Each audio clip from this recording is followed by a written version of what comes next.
Qizlar, hurmatli ayollar, yoshingiz nechida bo'lishidan, kasbingiz nima bo'lishidan qat'iy nazar, uyda o'tirib zerikib qolayotganingizni yoki bir xil ishda ishlab zavqlanmayotganingizni his qilyapsizmi? Ertalabdan kechgacha eringizni poylash, telefon qilib asabiga tegish, menga mehr bermayapsiz degan g'alati gapni aytish o'rniga iltimos o'zingiz bilan shug'ullaning, vaqtingizni yangi qiziqishlarga sarflang, mashina haydashni o'rganing, til o'rganing, biror bir kasbni o'rganing, floristika, fotograf, tikish kurslariga qatnashasizmi, farqi yo'q.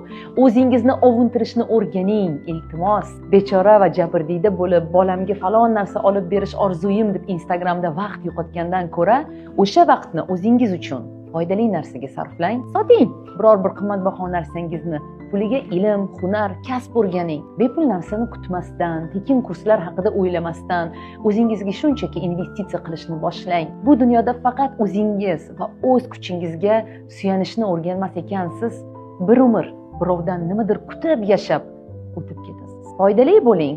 Hech bo'lmasa o'zingiz uchun foydali ayol bo'lishni bugundan boshlang. Qanchalik achchiq bo'lmasin, qanchalik qiyin bo'lmasin, mana shu haqiqatni tushuning. Bekorchi va zararkunanda bo'lish uchun tug'ilmaganmiz axir. Ber deb emas, men eplayman degan pozitsiya bilan yashashni boshlang. Eplaysiz, hali ko'rasiz, meni aytdi deysiz. Ishoning, agar nafratlanib ketmasangiz.